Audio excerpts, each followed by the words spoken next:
आप दोनों अपनी भावनाओं को कल के लिए शेष रखें और वही उचित रहेगा।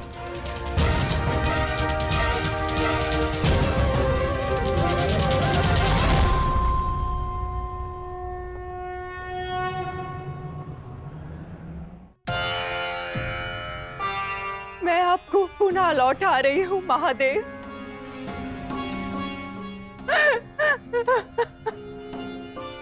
आपने मुझे 100 पुत्रों को आशीर्वाद दिया था और आज मुझे उन्हीं पुत्रों की मृत्यु का दुख भी दे रहे हैं।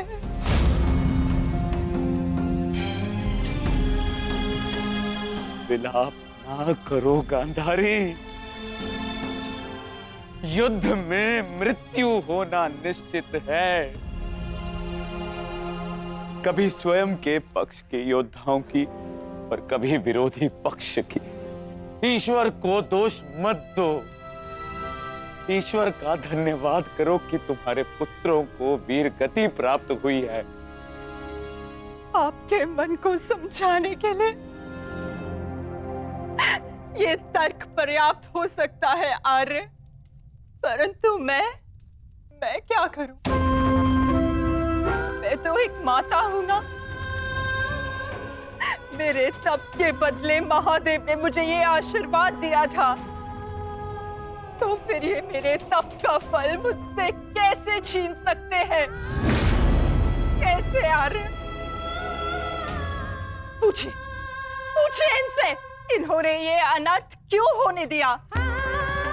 जो पहले मुस्कान दी तो फिर बाद में आंखों में अश्रु भर दिए। ऐसे ईश्वर नहीं चाहिए मुझे, नहीं चाहिए। दासी, तुम इस शिवलिंग को इस कक्ष से, इस महल से बाहर कर दो। मुझे नहीं चाहिए कोई प्रभु, कोई मंदिर, किसी चीज की आवश्यकता नहीं है मुझे। तुम्हें जो उचित लगे तुम वो करो गांधारी। मैं वो करूंगा जो मुझे आवश्यक लगता है। रथ सज्ज करो संजय। मैं इसी क्षण कुरुक्षेत्र जाऊंगा।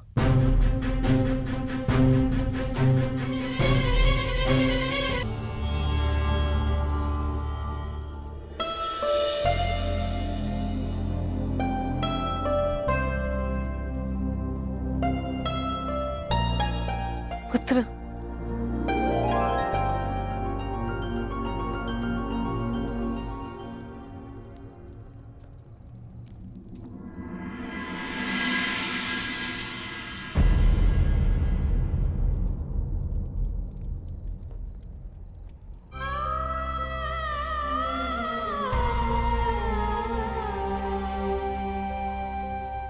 युद्ध में योद्धा को घाव लगना सामान्य बात है।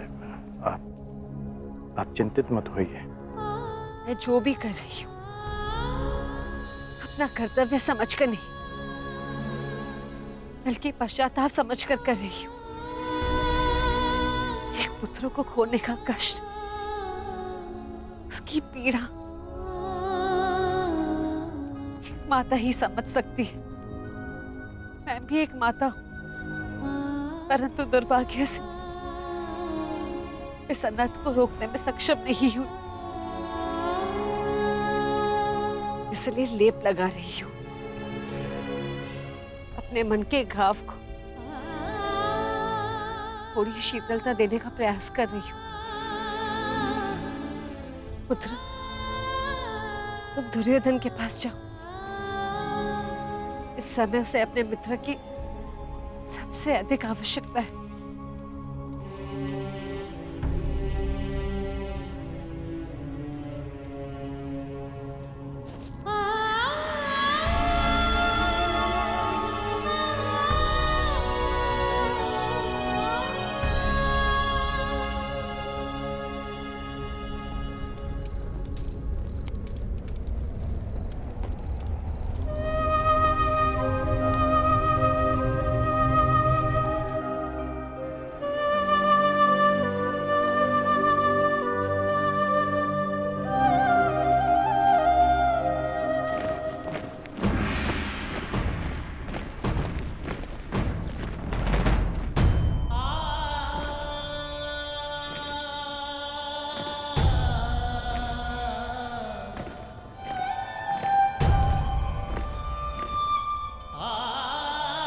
पिताजी,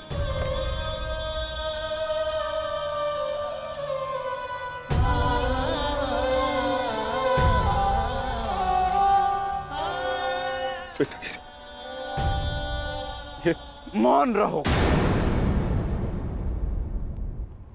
और इस अंतिम संस्कार की विधि को रोको।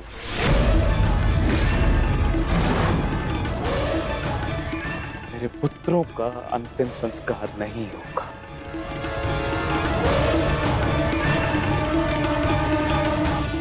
महाराज, ये कैसा अनर्थ करने जा रहे हैं आप? देखिए, इस संसार में आने वाले का और इस संसार से जाने वाले का संस्कार अत्यावश्यक होता है, अन्यथा इनकी आत्माओं को कैसे मुक्ति मिलेगी? क्या कर रहे हैं आप? क्या इस संस्कार से मुझे मेरे पुत्रों को खो देने की पीड़ा से मुक्ति मिल सकती है शकुनी? क्या इस संस्कार से उस दहल पर लगे चिन्ह जो महारानी गांधारी के शरीर पर आज भी है, क्या वो मिट सकते हैं? तुम्हारे लिए वो केवल 5 सैनिक थे, किंतु मेरे लिए वो मेरे अंग, मेरे शरीर, मेरी आत्मा के 5 हिस्से थे, 5 अंश थे। आज मैंने अपनी आत्मा के वो 5 अंश भी खो दिए और इससे अधिक हानि अब मैं सह नहीं सकता। मैं वर्तमान नहीं देख सकता, परंतु भविष्य देखने की क्षमता आ गई है मुझ में। हस्तिनापुर का महाराज होने के नाते ये मेरा निर्णय है कि इस युद्ध को इसी क्षण रोक दिया जाए।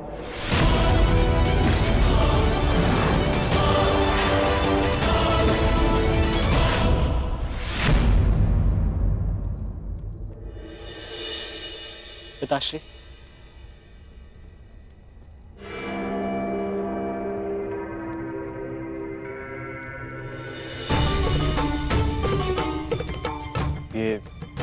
ये किसके लिए? आपके लिए पिताश्री। आज आपको अंगराज कर्ण के 2 बाण लगे थे ना, उनके उपचार के लिए।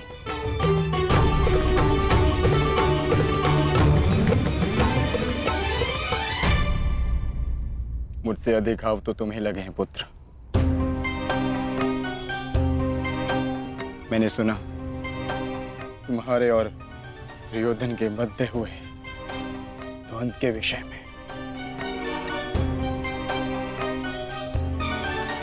तुम्हें ऐसा नहीं करना चाहिए था अभिमन्यु। दुर्योधन एक दुर्जय योद्धा है, शक्ति में, अनुभव में तुमसे कहीं अधिक। तुम्हें सावधान रहना चाहिए। पिताश्री उचित कह रहे हैं आर्य।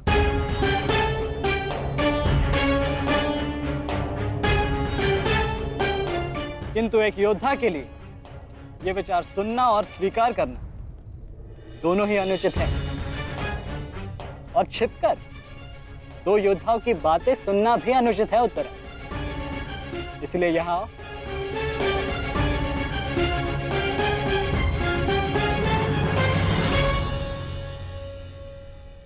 आप ही बताइए पिताश्री, क्या एक पत्नी का अपने पति के लिए चिंता करना अनुचित है? आप कहते हैं तो ये मान जाते हैं, और मैं कहूं तो ये मुझ पे बरस पड़ते हैं।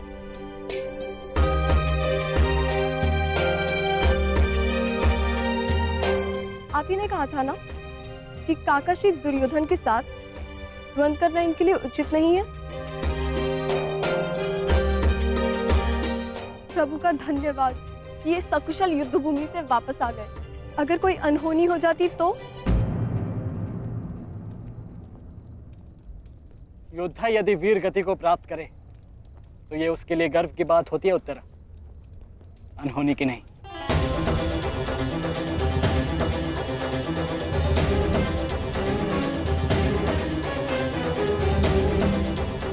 मुझे तुम्हारे साहस और कौशल पर गर्व है पुत्र,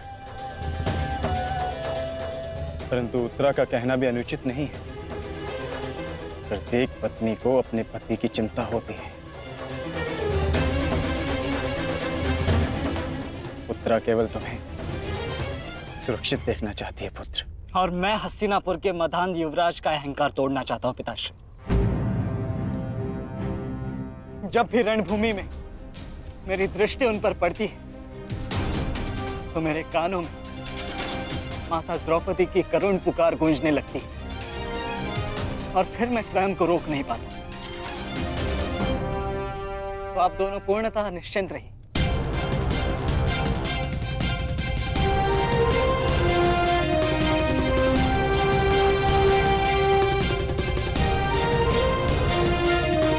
क्योंकि मेरी सुरक्षा के लिए माता यज्ञसेनी का आशीर्वाद है मेरे साथ।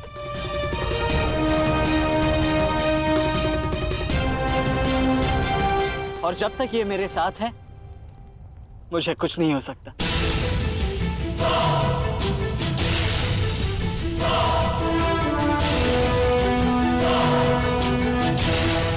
आपके तेज के अंश का प्रहार और माता के आशीष की ढाल जब तक मेरे साथ है, मैं काका श्री दुर्योधन के समस्त कौरव सेना का सामना अकेले करने में सक्षम हूं।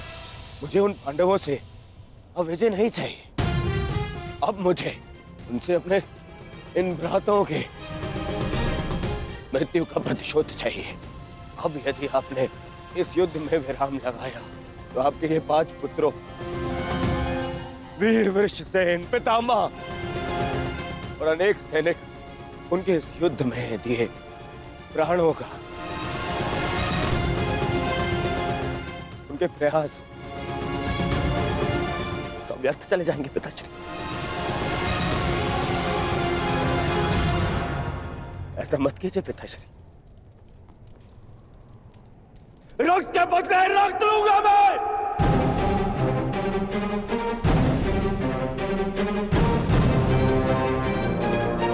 अपने अपने अपने पुत्र को है।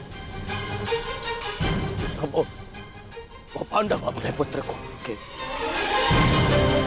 और हम मुझे पाएंगे पिताश्री। मूर्खतापूर्ण बातें मत करो दुर्योधन। पितामह और अपने भाइयों के परिणाम से आने वाले भयानक भविष्य के संकेत को समझो।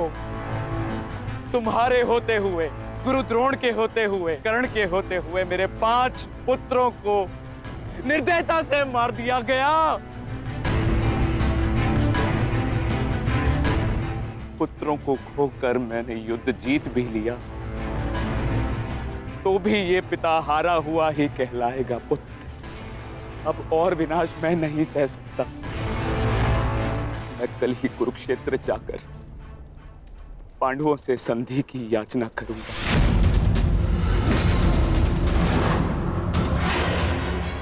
पांडवों से अपने पुत्रों के प्राणों की रक्षा की याचना करूंगा मैं, क्योंकि केवल यही एक मार्ग शेष है। मुझे इस युद्ध भूमि, इस युद्ध से दूर रखने का एक और उपाय है पिताश्री।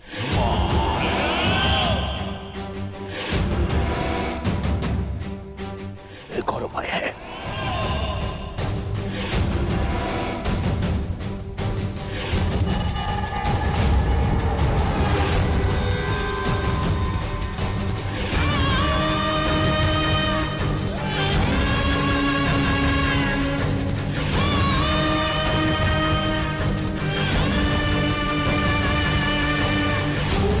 उपाय ये है कि आप इसी क्षण मेरा वध कर दें। अभी मेरे प्राण हर ले, क्योंकि मैं ना संधि करूंगा और ना ही याचना करूंगा उन पांडवों के समक्ष।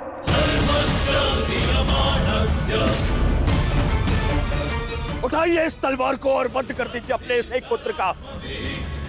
अपने इस एक पुत्र का वध करके बचा लीजिए अपने शेष 94 पुत्र। 94 पुत्र।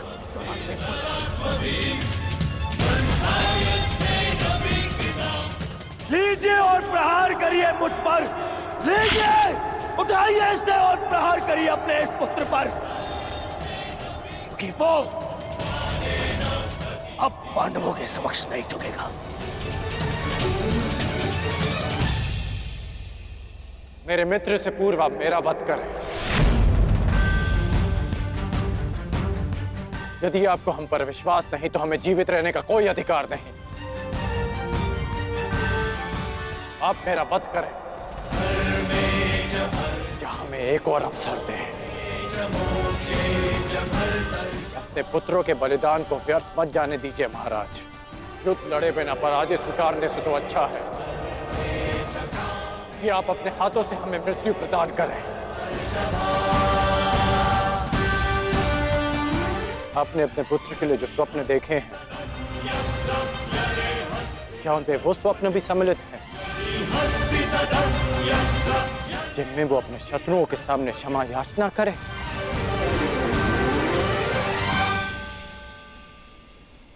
जिसके शीश पर आप सदा सम्राट का मुकुट देखना चाहते हैं, क्या उसके पैरों में बेड़ियां देख पाएंगे आप? यदि हां, तो आप मुझे मृत्यु प्रदान करें, और यदि ना, तो आप मुझे एक अवसर दीजिए। आप हमारे महाराज हैं, हम सब आपके आदेश के अधीन हैं, किंतु आपका ये आदेश हस्तिनापुर और समस्त कौरव वंश के आत्मसम्मान को सदा के लिए नष्ट कर देगा।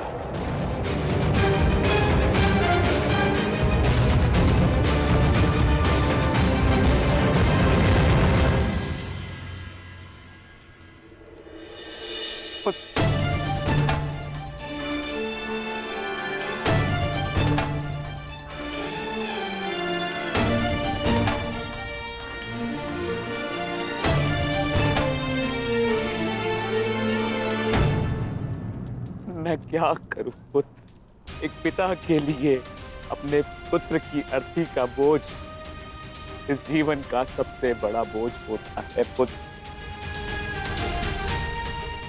परंतु मुझसे ये बोझ सहन नहीं होगा। विश्वास कीजिए पिताश्री, अभी बोझ हम नहीं, अब वो पांडव उठाएंगे।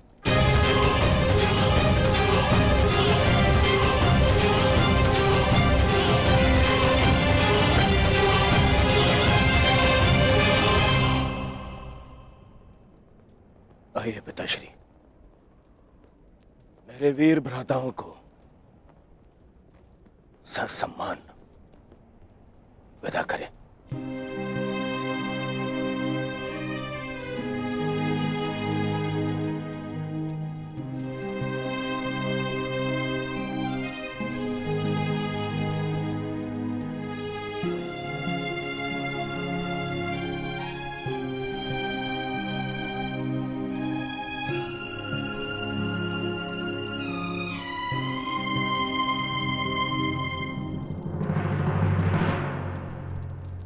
कौन कल के लिए हमारी क्या रणनीति है?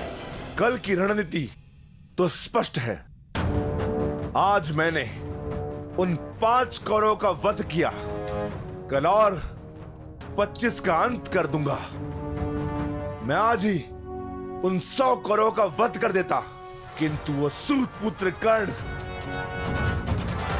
बीच में न आया होता। कर्ण की चिंता मुझ पर छोड़ दीजिए भ्राता भीम। आज तो वो वन छोड़कर निकल गए, किंतु कल उसे भागने का अवसर नहीं दूंगा मैं, और कौरवों की सहायता के लिए नहीं जाने दूंगा।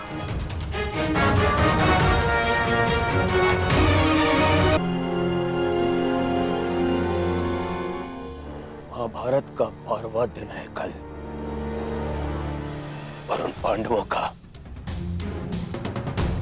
अंत करना है हमें। समस्या पांचों भाइयों की नहीं दुर्योधन, केवल अर्जुन और भीम की है। उन्हें रोकने के लिए हमें एक योजना की आवश्यकता है। उस भीम को आप मुझ पे छोड़ दीजिए। अपने भाइयों की मृत्यु के मैं स्वयं प्रतिशोध लूंगा। और अर्जुन को रोकेगा कर्ण। गुरु द्रोण अर्जुन के लिए पर्याप्त है मेरे होने वाले सम्राट। अर्जुन मेरा लक्ष्य है, उसे रोकने में मैं सक्षम हूं। तुम्हारे कौशल और सक्षमता पर मुझे कतई संदेह नहीं है अंगराज, परंतु पता नहीं क्यों तुम उसका उपयोग नहीं कर पा रहे हो। नहीं तो आज युद्ध के आरंभ में ही वास्तविक शक्ति का उपयोग करके तुम अर्जुन का अंत कर सकते थे कल, परंतु तुमने ऐसा नहीं किया। आपको तो कुशलता दिखानी थी, परंतु स्मरण रहे ये समय कुशलता दिखाने का नहीं है अंगराज, शीघ्र अतिशीघ्र युद्ध समाप्त करने का है। और यदि तुमने आज ऐसा किया होता अंगराज कर्ण, तो आज 5 कौरवों की नहीं 5 पांडवों की चिता जल रही होती। मामाजी, कर्ण को कब कौन सा अस्त्र चलाना है ये निर्णय उस पर छोड़ दीजिए। आज हम सब ने कर्ण का कौशल देखा है। मेरे अन्य भ्राता आज सुरक्षित है तो वो कर्ण के कारण। अरे परंतु का समय नहीं है मामाजी, और न ही आरोप प्रत्यारोप का।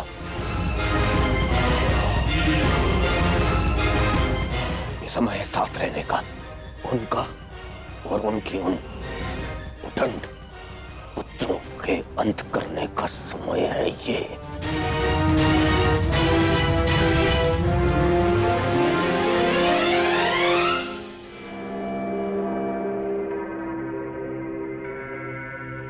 क्या हुआ माधव? आप इतने अशांत प्रतीत क्यों हो रहे?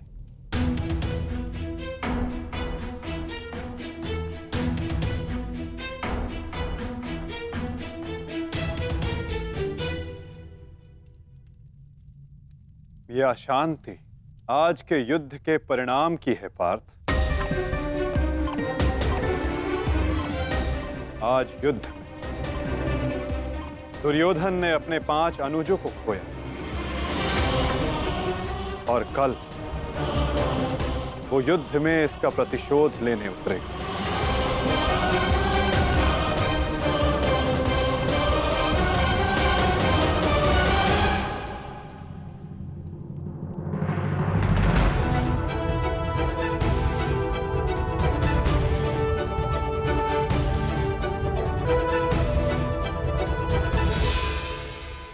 आचार्य की व्यूह रचना तुम सुन चुके हो मित्र,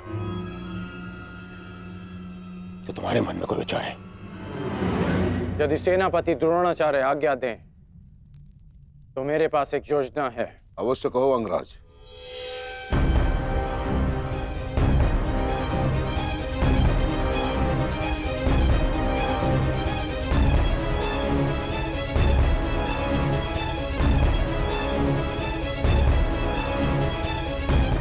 अद्भुत कर्ण, अब उन पांडवों का विनाश निश्चित है।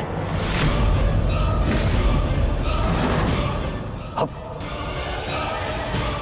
उन पांडवों से मैं अपने भ्राताओं की मृत्यु का प्रतिशोध अवश्य लूंगा। कल दुर्योधन युद्ध में क्रोध में अपना प्रतिशोध पूर्ण करना चाहेगा और अंगराज कर्ण कल इस युद्ध को समाप्त करना चाहेंगे और उनका लक्ष्य होंगे धर्मराज युधिष्ठिर।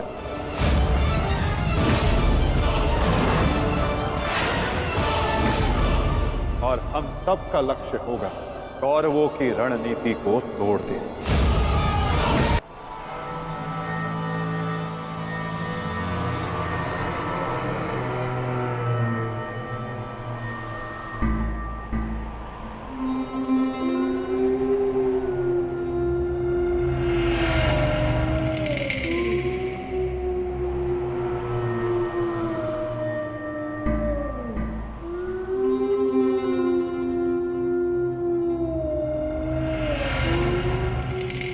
युद्ध भूमि में उल्लू का रुदन शुभ संकेत नहीं है माधव।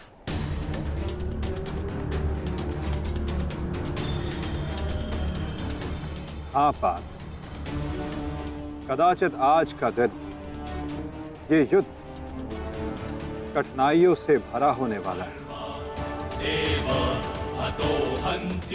आज की परिस्थितियों के लिए सज्ज रहना पार्थ।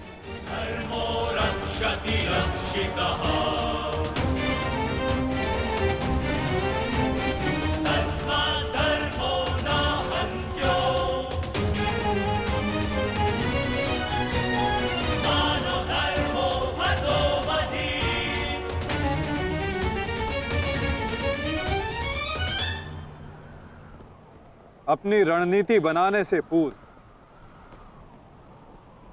हमारे लिए शत्रु का मन जान लेना, उसकी रणनीति जानना हमारे लिए आवश्यक है।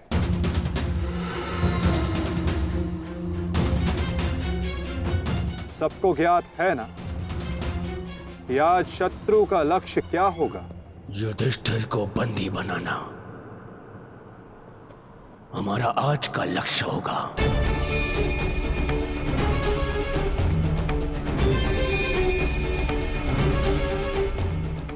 युधिष्ठिर को बंदी बनाकर मुझे इस युद्ध को यही समाप्त करना है। मेरे आज भाई वीर गति को प्राप्त हुए हैं अब तक।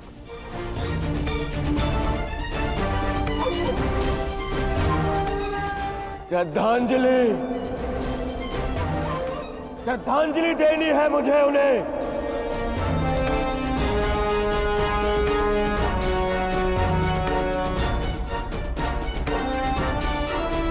बहुत पीड़ा भरी मृत्यु दी है उस भीम ने मेरे भाइयों को।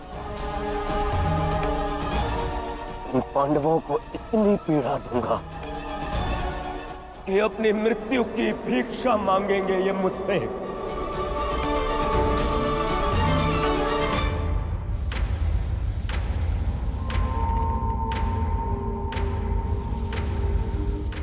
मित्रगण, वचन दो मुझे, आज चाहे जो भी तुम्हारे मार्ग में आ जाए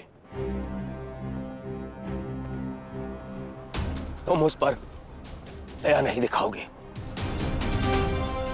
आज चाहे जो कोई भी आ जाए तुम अपना सबसे तीव्र प्रहार उस पर करोगे। वचन दो मुझे मित्र।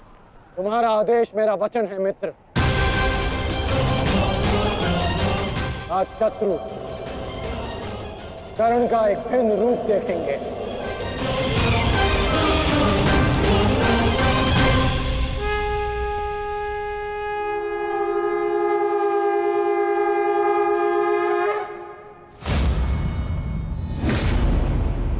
आक्रमण!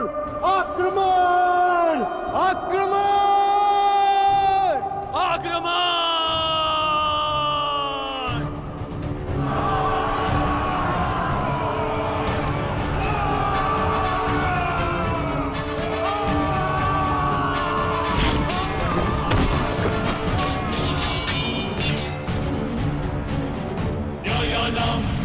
उनका अस्त्र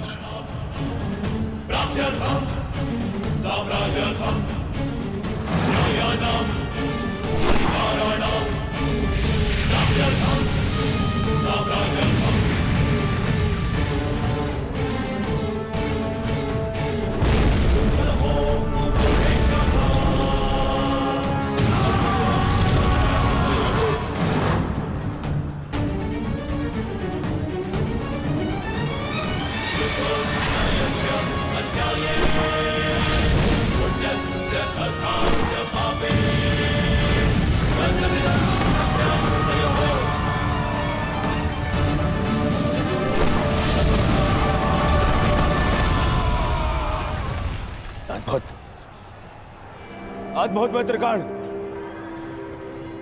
अद्भुत। अपना मार्ग ज्ञात है ना सभी को?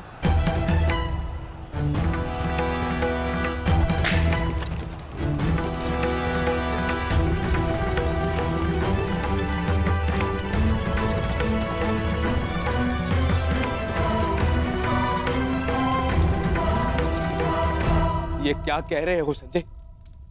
युधिष्ठिर सेना के पिछले भाग की ओर बढ़ रहा है।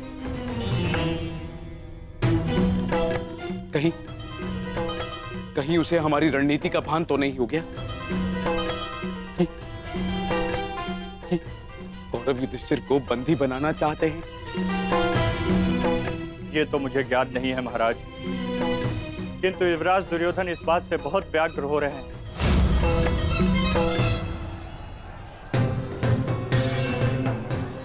अवश्य इन पांडवों को हमारी रणनीति का ज्ञात है,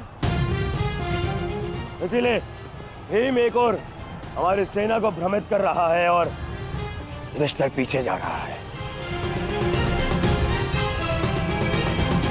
मित्रगण, तुम जाओ, युधिष्ठिर के पीछे तुम जाओ और जाके उसे बंदी बनाओ। युधिष्ठिर को बंदी बनाना हमारे लिए बहुत आवश्यक है। जाओ मित्र। परंतु मित्र, मैंने महाराज को वचन दिया कि आज किसी भी कौरव के प्राण नहीं जाएंगे। मुझे उस वचन को भी निभाना है मित्र। उसके लिए हम सब हैं यहाँ। युधिष्ठिर तुम्हारे सामने एक दुर्बल योद्धा है, तुम उसे आसानी से बंदी बना सकते हो मित्र। उसे बंदी बनाते ही ये युद्ध यहीं समाप्त हो जाएगा और मेरे भाइयों की रक्षा भी। मुझे ये युद्ध यहीं समाप्त चाहिए। कर्ण, जाओ आगे। ठीक है मित्र, परंतु मेरी योजना स्मरण रखना। मुझे तुम्हारी योजना स्मरण रहेगी मित्र। आगे बढ़ो। तब से युधिष्ठिर के रथ की ओर तीव्र गति से आगे बढ़ो।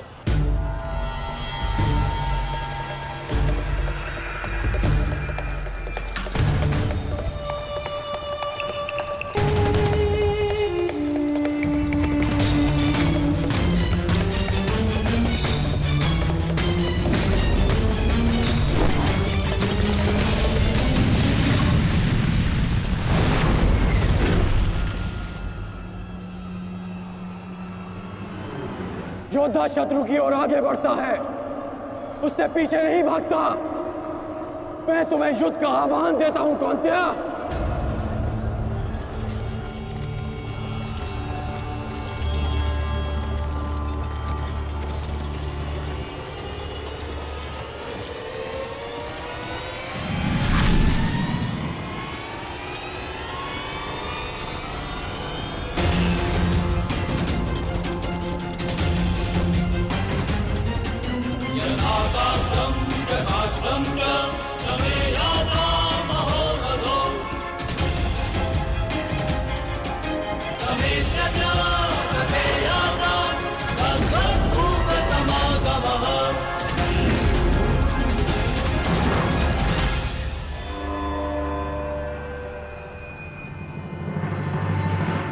कौन्तेय तुम्हारा आवाहन स्वीकार करता है।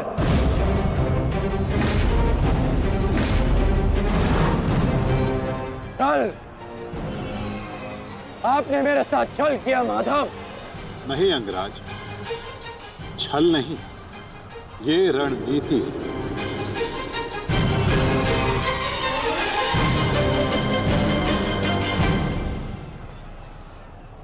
ये युधिष्ठिर का रथ है और इस पर युधिष्ठिर को विराजमान होना चाहिए था। वो तुम्हारी भूल है अंगराज, क्योंकि तुमने रथ को नहीं, रथी को युद्ध के लिए ललकारा है। और तुमने युधिष्ठिर को नहीं, कौन्तेय को ललकारा है, युद्ध का आवाहन दिया और उसने तुम्हारे इस युद्ध के आवाहन को स्वीकार किया है। कर्ण, तुम सदैव मुझसे द्वंद्व करने का अवसर ढूंढते रहे हो कर्ण। समय आ गया है, अब दिखाओ कि तुम कितने समर्थवान और कुशल योद्धा हो। अपना आवाहन पूर्ण करो मुझसे और वहां भ्राता भीम अपनी प्रतिज्ञा पूर्ण करेंगे।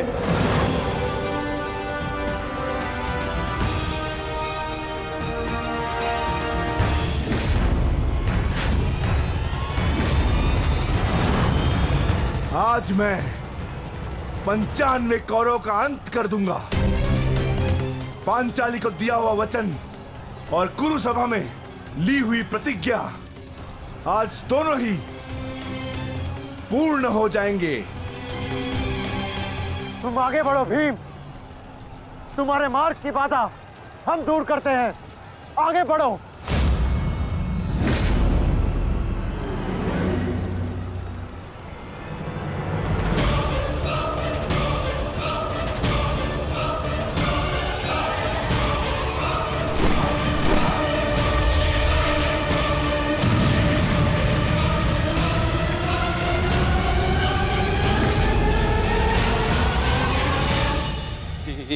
ये क्या कह रहे हो संजय?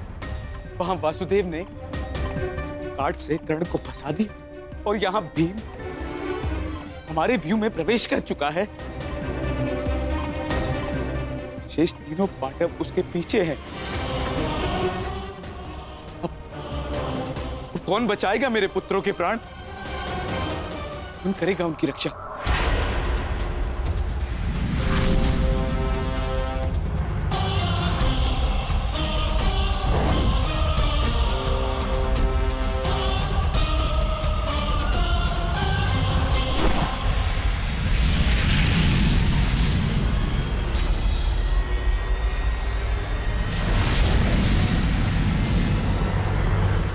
कर्ण का संकेत है।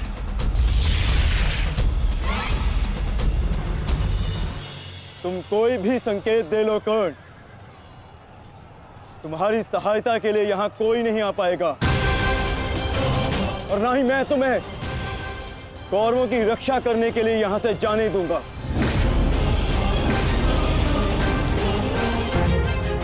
तुम कोई भी संकेत दे लो कर्ण, तुम्हारी सहायता के लिए यहां कोई नहीं आ पाएगा। कौन कहता है कि मैं रक्षा के लिए संकेत दे रहा हूं? माधव भले ही तुम्हारे सारथी हैं, किंतु इनकी नीति मैं तुमसे अधिक पहचानता हूं।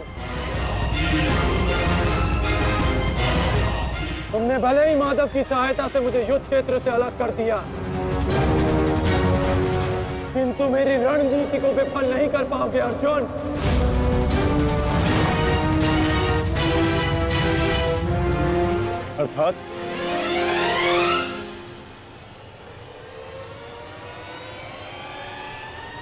अर्थात मैं तुम्हारी रणनीति में नहीं, तुम मेरी रणनीति में फंसे हो अर्जुन। तुमने मुझे कौरवों से अलग नहीं किया, बल्कि मैंने तुम्हें पांडवों की सहायता से विमुख कर डाला।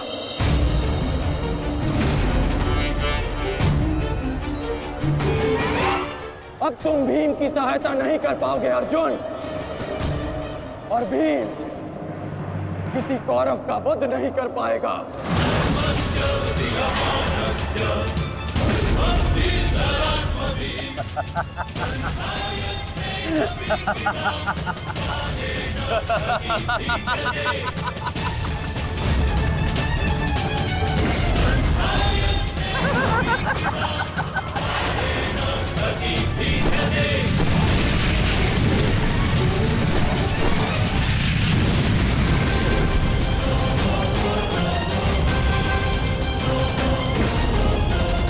हमारा काल बनकर आए थे मूर्ख भीम, परंतु आज तुम स्वयं अपने काल के जाल में फंस गए।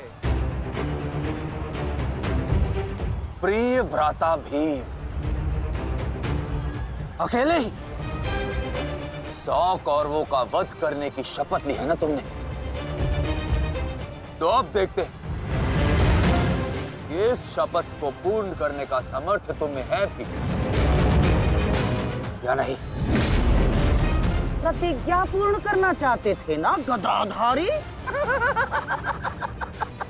इस प्रतिज्ञा को पूर्ण करने के लिए तुम्हें अब अगला जन्म लेना होगा,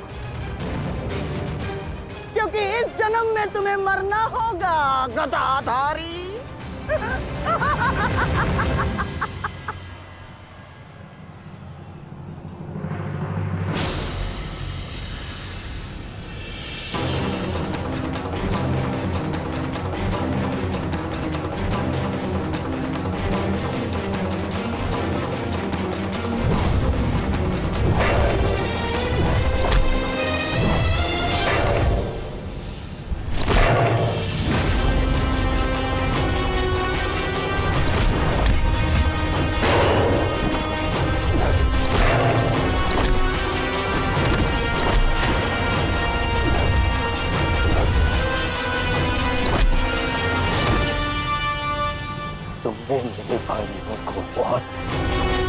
निर्दयता से मारा है भीम। आज मैं तुम्हारे नाम से उनका तर्पण करूंगा। और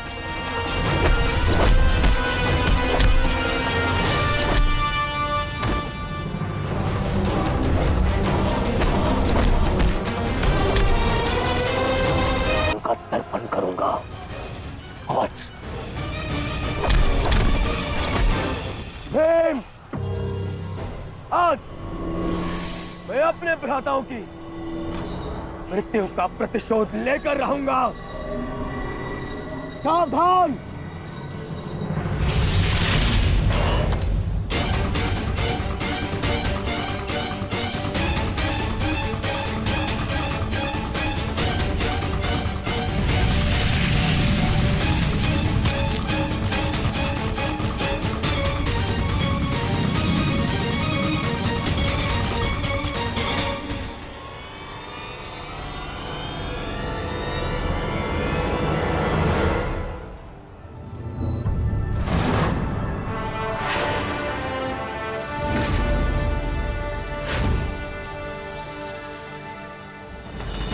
आपका प्रतिशोध पूर्ण हो न हो, परंतु मेरा प्रतिकार आज अवश्य पूर्ण होगा।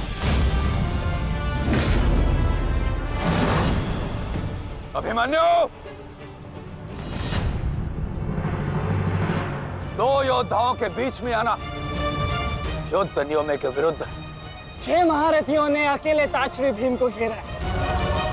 नियम तो आपने भंग किया है, तो अब यह अधिकार मुझे भी है।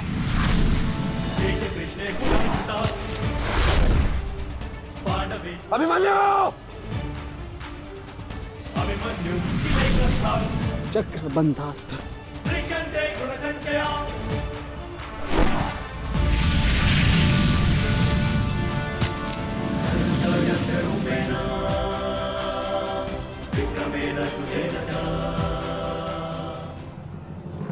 अभिमन्यु, तुम भूल रहे हो, मैं तुम्हारे पिता के आचार्य का पुत्र हूं। चक्रबांध अस्त्र का तोड़ मैं जानता हूं। चक्र विपरीत अस्त्र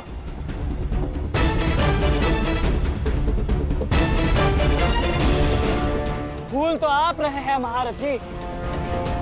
विपरीत अस्त्र तभी कार्य करता है जब युद्ध नीति गत हो। एक योद्धा पर आप सभी ने आक्रमण कर युद्ध नीति भंग की।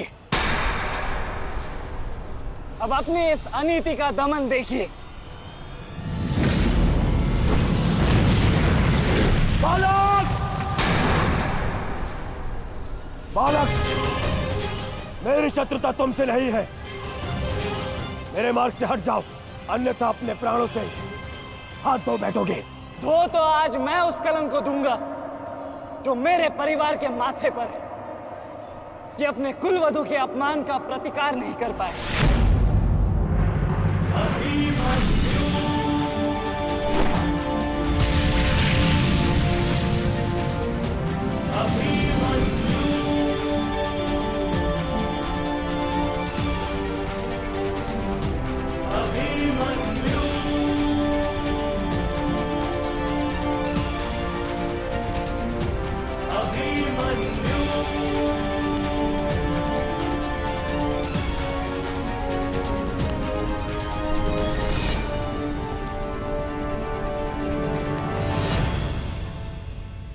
शत्रुता तुमसे नहीं है।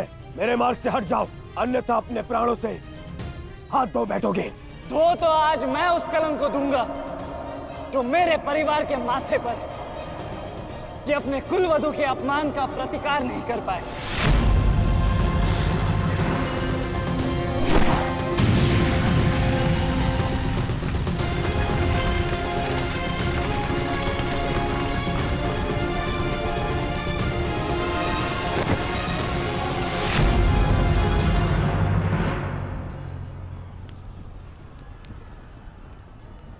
अनुभव करो इस ज्वाला को युवराज दुर्योधन।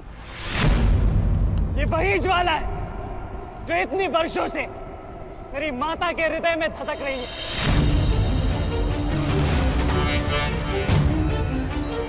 छोटा था मैं बहुत, पर मेरा रोम रोम जल उठता था ये सुनकर कि मेरी माता के साथ क्या हुआ। सोचो मेरे माता पिता और मेरे काकाओं पर क्या बीती होगी जब उन्होंने वह दृश्य देखा।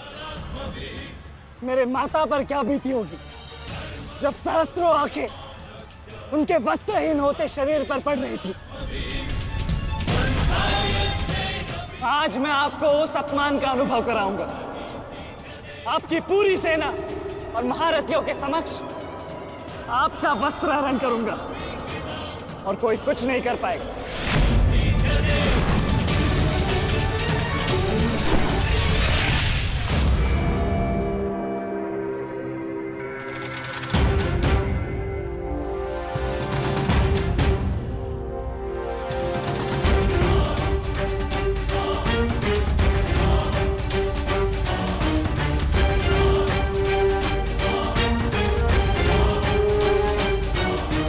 अनुभव करो उस अपमान का, अनुभव करो उस वस्त्रहरण से हुए अपमान का जो आप सभी ने किया। नदी जब सीमा तोड़ती है तो बाढ़ आती है। आज आपकी पाप की धारा की बाढ़ में आप स्वयं बह जाएंगे काकाश्री।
आप अपनी शक्ति व्यर्थ कर रहे हैं आचार्य।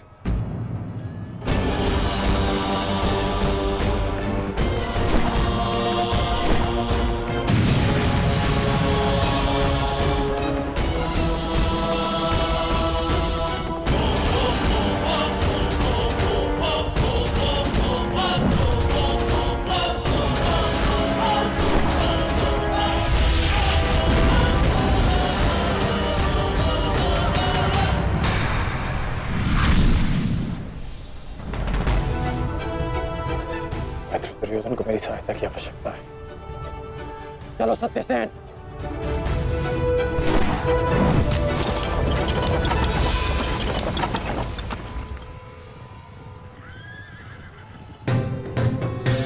कहां चले अंगराज? मैं जानता हूं कि तुम्हारे मित्र पे आए संकट का संदेश तुम्हें मिल चुका है, परंतु मैं तुम्हें जाने नहीं दे सकता। तुम कदाचित मुझे रोक सकते थे अर्जुन, परंतु तुमने एक भूल कर दी। तुम अपने रथ पर नहीं हो अर्जुन। हाँ, वासुदेव तुम्हारे सारथी हैं, परंतु महाबली हनुमान का आशीर्वाद तुम्हारे रथ पर नहीं।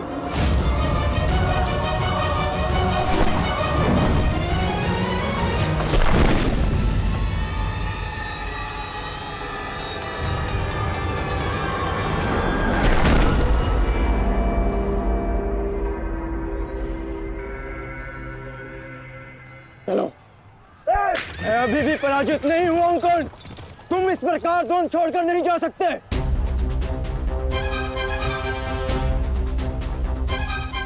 तुम युद्ध के नियम भूल रहे हो अर्जुन। युद्ध का नियम है कि महारथी ही महारथी के साथ द्वंद्व कर सकता है। और तुम रथ विहीन हो, इसलिए मैं तुम्हारे साथ द्वंद्व नहीं कर सकता। पहले अपने रथ का पहिया सुधारो, फिर आकर मुझे युद्ध का आह्वान देना, क्योंकि परशुराम शिष्य कर्ण नियम तोड़कर युद्ध नहीं करेगा।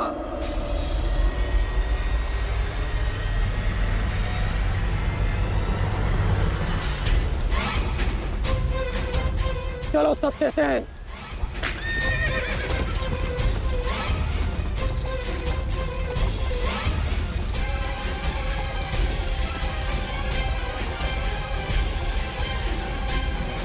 अब समझे पार्थ कि मैं कर्ण की प्रशंसा क्यों करता हूं।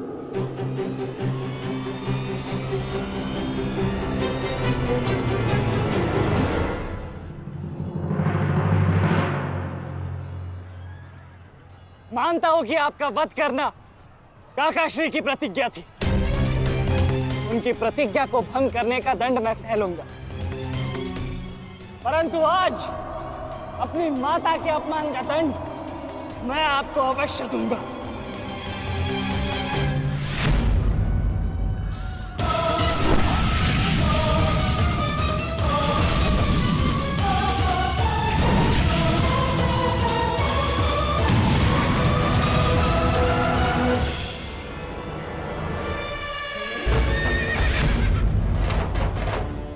किसी की प्रतिज्ञा टूटे, पर मेरी प्रतिज्ञा नहीं टूटेगी अभिमन्यु।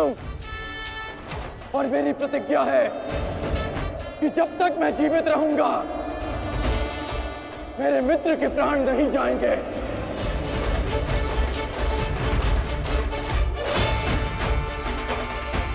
यदि जीवित रहना चाहते हो तो पीछे हट जाओ अभिमन्यु। आप भूल रहे हैं अंगराज कि मैं किसका पुत्र हूं। पीछे हटने के बारे में सोच भी नहीं सकता। तो प्रहार सहने के लिए तत्पर रहो।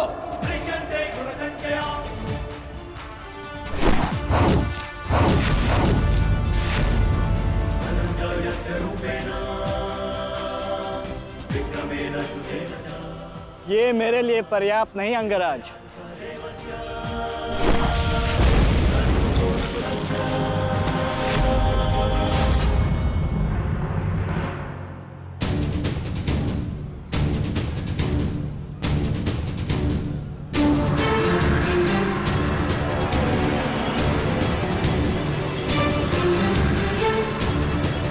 ना मेरे पास बाणों की कमी है और ना प्रहारों की। ये अंतिम अवसर है अभिमन्यु, लौट जाओ।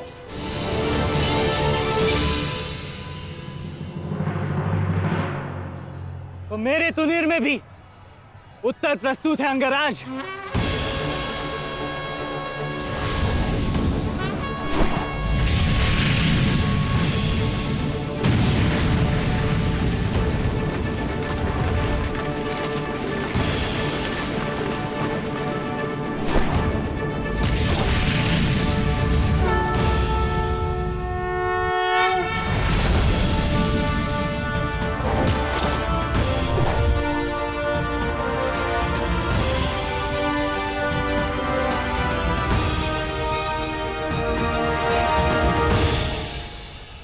मैं तुम्हारा सामर्थ्य स्वीकारता हूं। तुम एक कुशल योद्धा हो अभिमन्यु, किंतु कुशल होने के साथ साथ बुद्धिमान होना भी आवश्यक है। लौट जाओ। यदि कल युद्ध करना चाहते हो तो आज जीवित रहना सीखना होगा। लौट जाओ अभिमन्यु।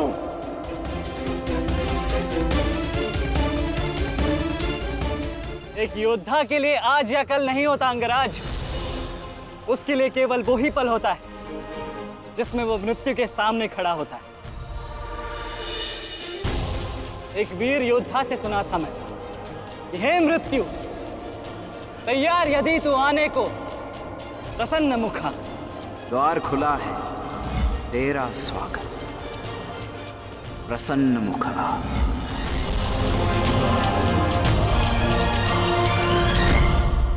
मुझे रोकने का अब केवल एक ही अस्त्र है आपके पास।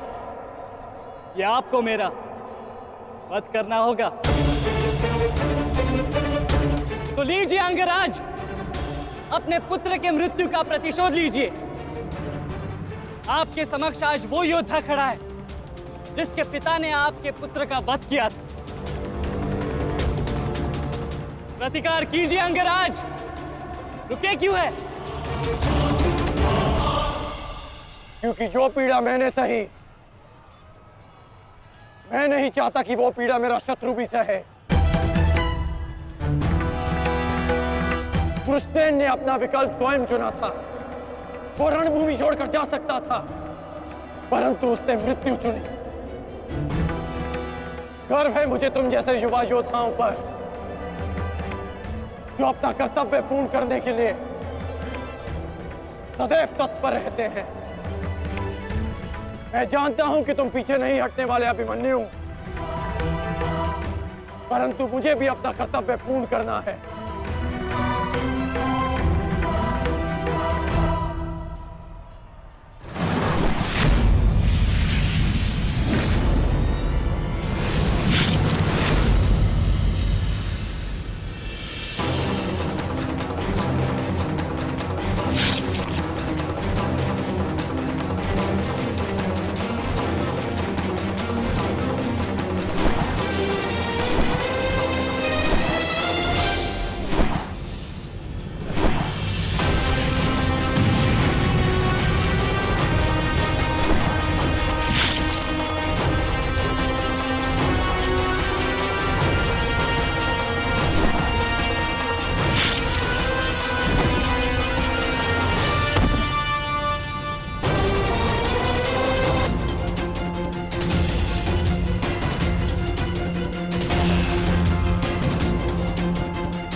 तुम्हें देखकर मुझे अपना बचपन स्मरण हो रहा है।